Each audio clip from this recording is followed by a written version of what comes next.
Hello, this is Maria Northcote from Avondale University College.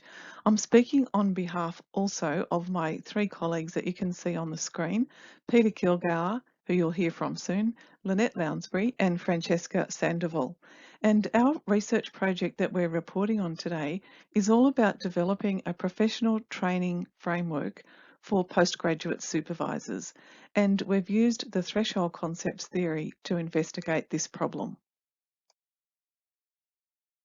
In our presentation today, we'll start off with an acknowledgement of country, and then we'll introduce you to the study and share with you some of the views that we found of HDR supervision, higher degree research supervision, that we found from the literature, and we'll also give you a chance to reflect on your own views. We'll finish up with a framework that we'd like to propose that is based on threshold concept theory. And this framework, the idea of the framework is that it will enable postgraduate supervisors to develop their capacities. In the spirit of reconciliation, we acknowledge the traditional custodians of country throughout Australia and their connections to the land, sea and community. We pay our respect to their elders, past and present, and extend that respect to all Aboriginal and Torres Strait Islander peoples today. At this stage of our presentation today, we'd like to engage you in some reflection. We've posed a few questions here for you to consider your own views about what you think of supervision. What is good supervision? How do you recognise it? And how do candidates need to be supervised? So we'd suggest that you pause the video for a moment or so here while you think about these questions. And when you come back, we'll be on slide 5.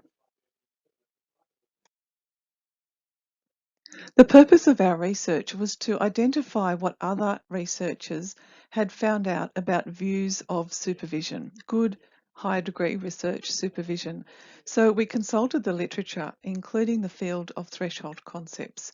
And our investigation is based on this key idea that you can see in the centre of the screen, that our views of thinking about supervision, so our theoretical ideas, are really important because they inform the way we act, our supervision actions.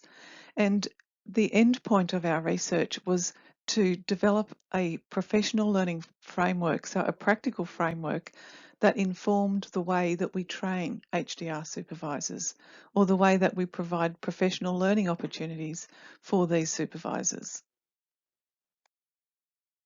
This slide is our attempt to put our research project in context of previous research.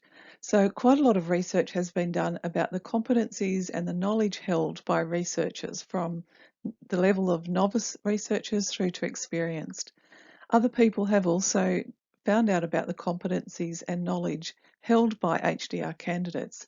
So people enrolled in PhDs and Masters by Research, for example. Our research, however, is looking specifically at the competencies and knowledge held by HDR supervisors. Now, of course, they're also researchers and they have been candidates in the past, but our research is specifically looking at their competency and their knowledge in terms of threshold concepts. And we'll explain the idea of threshold concepts soon. In past research about how supervisors learn to be good supervisors, we found 3 fields of research that were particularly important for this area. Researcher development, so of course supervisors need to become good researchers to help their candidates get through the research journey. We also found the field of pedagogy and scholarship of supervision that puts supervision in a category of teaching all on its own. And lastly, we found some research about the metaphors that various supervisors use for supervision, including a guide, someone who guides their candidates through the journey, a ringmaster, a nurturer, and there's even an article that has mud cakes and mud maps in the title for supervision.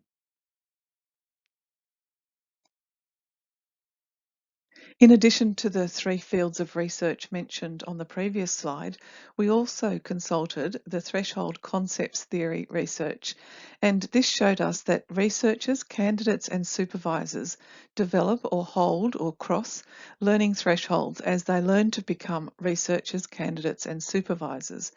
Our study specifically is focused on the area of the threshold concepts held by HDR supervisors, and this is the smallest of these three fields of research. This slide is an attempt to provide a short summary of threshold concept theory. The idea of a threshold concept is that once a learner takes on a threshold concept, a great big idea, it's more than just an idea, or it's more than a light bulb moment. It actually changes the whole way you think about the thing that you're learning about, and sometimes it changes the whole way you think about yourself as a learner. It's often related to troublesome knowledge because these threshold concepts sometimes really have to be earned through hard work. Other terms used for learning threshold concepts are learning thresholds, learning crossings, and threshold passages. So these are some of the terms that you might come across in the literature. In the terms of HDR supervision, in our study, we're particularly interested in the threshold concepts or learning thresholds that HDR supervisors develop in the process of becoming a really great supervisor. Within threshold concept theory, no matter what discipline you're talking about, there are a number of different characteristics that each threshold concept has. And I won't go through them here individually, but some of the main ones are transformative, irreversible, and liminality.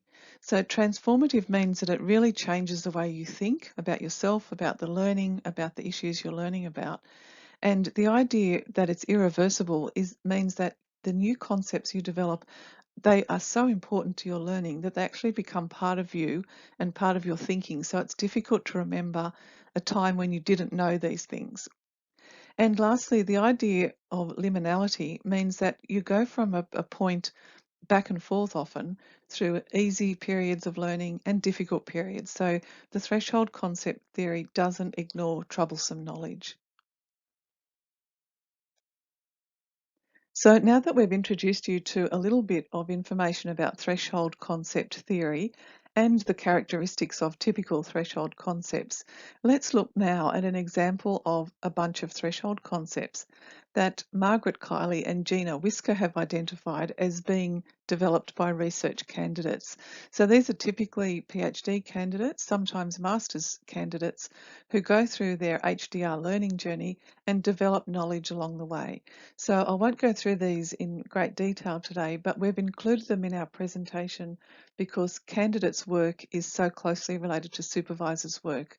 But just to delineate the difference between these threshold concepts by candidates and the threshold concepts that we're focusing on in our study, we're looking at the threshold concepts of supervisors. But we would like to acknowledge the great work that Margaret Kiley and Gina Whisker have done on the threshold concepts of research candidates. Getting down to the focus of our presentation today, we've considered the threshold concepts of PhD candidates, and now we're looking at the threshold concepts of PhD supervisors. And we've already mentioned the researcher development, the metaphors for supervision, and the actual pedagogy, the scholarship, the teaching, if you like, of the supervision process.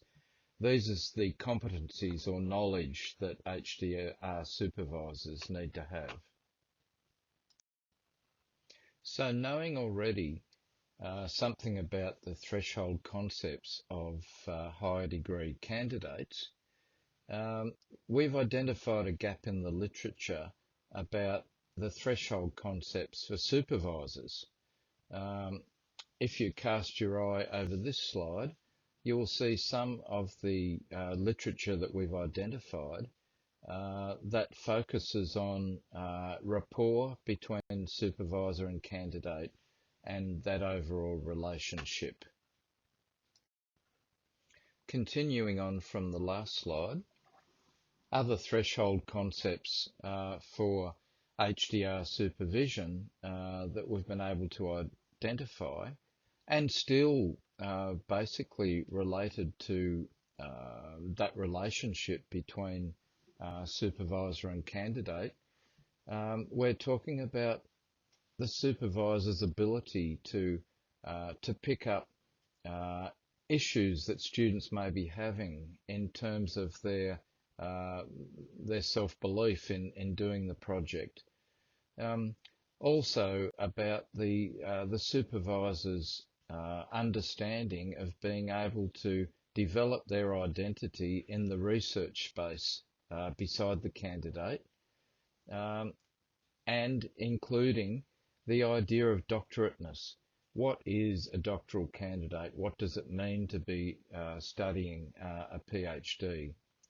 And all of this is linked, of course, to the supervisor's sense of identity and their connection to the candidate's project.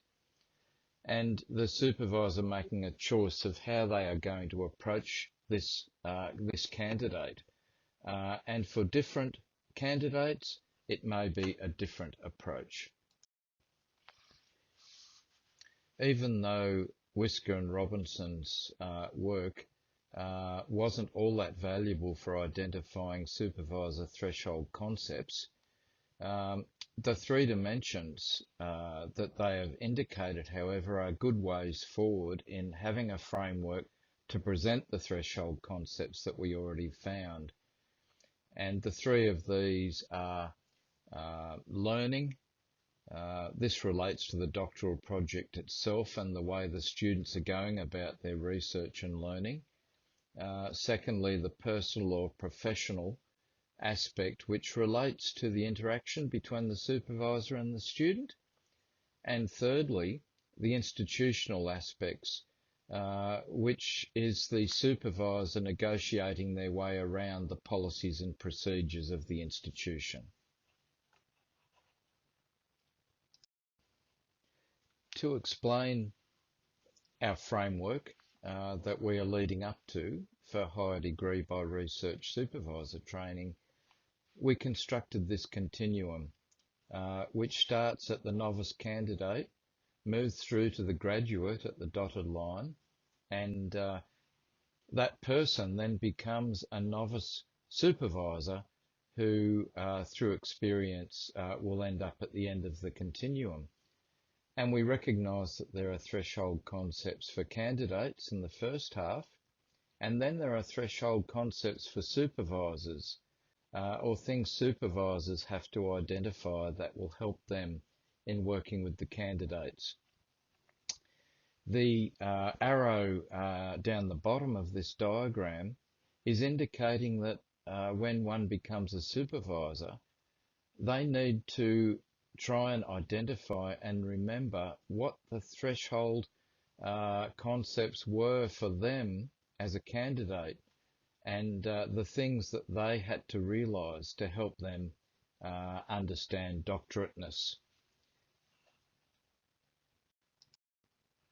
Putting the previous few slides together, we've come up with this table that has the Whisker and Robinson dimensions, and then puts next to them in the second column the threshold concepts for PhD supervisors that we have identified through the literature. It is arguable whether the institutional aspects are actually threshold concepts or not, but these have been the pre-existing issues that have been identified in the literature extensively.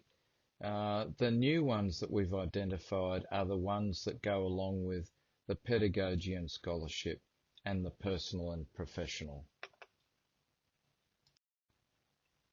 So now we have come up with our model or framework for professional learning for HDR supervisors. And you will see down the left that it really is in three categories.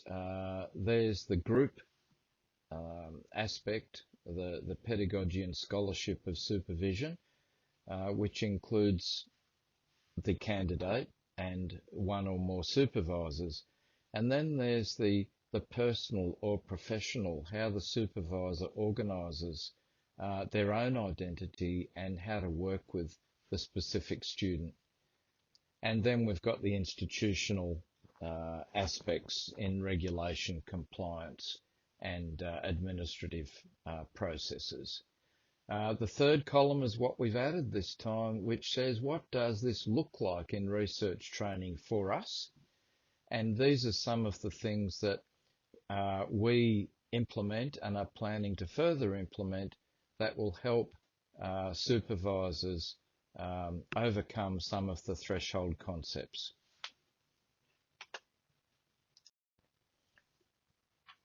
Thanks for being part of our presentation today. We would love to hear from you and get some feedback on the ideas we've presented. You can see our email addresses there. And there are a couple of questions we've put down the bottom there for you to think about and discuss.